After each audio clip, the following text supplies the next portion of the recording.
Part 3. Scaled animation is the third in a series of 5 videos, which are intended to explain what the Willet Buoyancy Engine is and why it could be a useful addition to the power generation options that are currently available. In Part 2, System Schematic, the operating principles of the buoyancy engine were explained. This video shows a scaled example in which the system design is geared to wave rather than tidal power as indicated in Part 2. This is intended to show an example of the working application and to introduce the main system components. This is not meant as a detailed system design and certain components aren't shown. In simple terms, the 3 components which are seen bobbing on the surface of the ocean pull the storage vessel towards the floor each time the swell lifts them. As the swell ebbs, a ratchet pulley system with a 2-to-1 gearing ratio holds the storage vessel in place. The animation shows a simplified waveform, which has been shortened in length and time for the purpose of this presentation. The pontoon is made up of a series of plastic tubes, which are arranged in a donut shape, each with a 3.5 metre diameter and 100 metre diameter overall. These are stacked to give an air capacity, which is a little greater than 67,000 metres cubed. A pulley wheel is slung below the body of the pontoon. This pulley is 20 metres diameter and includes a hydraulic gearing system, which is served by a number of power packs, a compressed air reservoir and a piston drive unit. The hydraulic gearing systems are repeated on each drum and pulley set and are used together to maintain tension on each of the cables at all times and to power the clamp jaws. The jaws may be operated remotely to allow attachment and release from the anchors. This feature is used during assembly of buoyancy engine, as can be seen in Part 4, Construction Animation. Maintenance is also made easier since each component can be detached from its anchor and craned to the surface, where it may be swapped out for a replacement component and shipped back to land. The control system constantly monitors the movement of the pontoons and regulates each pulley and drum set according to the cycle requirement. When 2 pontoons are rising together, there is sufficient force to pull the storage vessel towards the ocean floor. This is done by fixing outer drums associated with the rising pontoons. When a pontoon descends, the spare cable is wound onto the other drum, whilst the storage vessel is held in place. The wave is made up of vertical and lateral elements of motion. The control system is designed to utilise both elements of the motion when it is beneficial to do so, and to provide work as necessary via the hydraulic gearing systems to prevent excessive pontoon drift. The system will include remote status indication and fail-safe modes of operation should a malfunction occur. The ocean to the northwest of the UK shows significant wave height of 4 to 5 metres, which would represent a viable location for this system. The animation shows an area of ocean floor measuring 800 by 800 metres and a depth of 2 kilometres.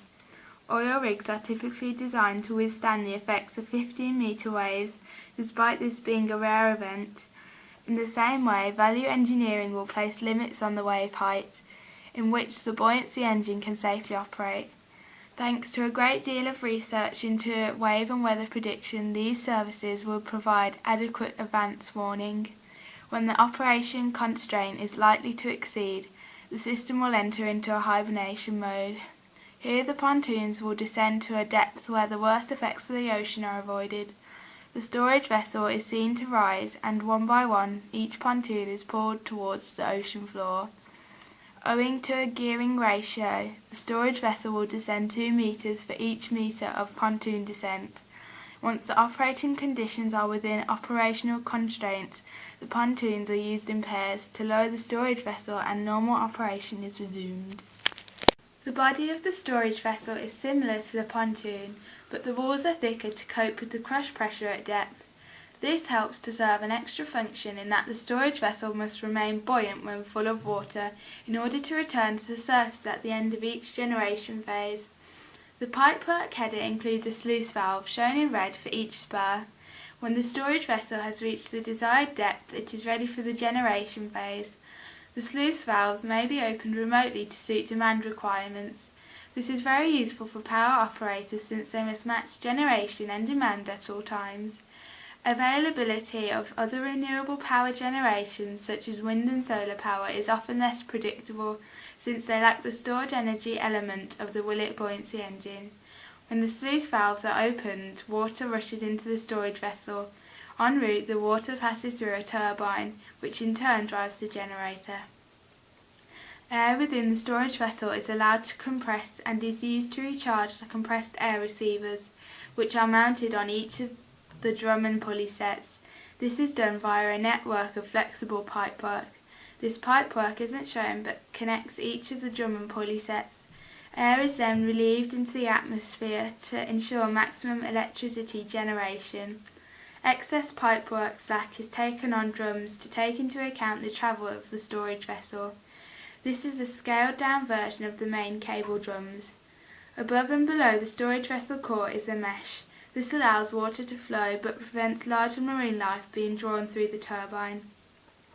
At 2 kilometres, the buoyancy engine will generate around 300 megawatt for 1 hour at a flow of 18 metres cubed per second, or around 600 megawatt for half an hour at a flow of 36 metres cubed per second for each cycle. For this location, a cycle will typically comprise 1 to 2 hours for storage vessel descent, 1 hour for the generation phase, 1 hour for storage vessel ascent, and another hour for purge phase. This provides availability for around 5 cycles per day for one system, but the notional business case will be based on an array of 9 systems operating together. In practice, the size of the system would be based upon the demand profile. Taking into account government incentives such as feed-in tariff, renewable obligation certificates and energy export rates for the generated power, along with estimated downtime and operation consumption, the annual revenue for each buoyancy engine would be around £84 million. Over 20 years this gives us around £1.5 billion, and for 9 systems over 20 years the revenue would be in order of £15 billion. In Part 5, Business Case, a rough order cost of the system design, manufacture, construction and through-life costs will be made and used to establish a likely return on investment. Thank you for taking the time to view this presentation. I would welcome any inquiries or questions relating to the buoyancy engine, which is patent protected.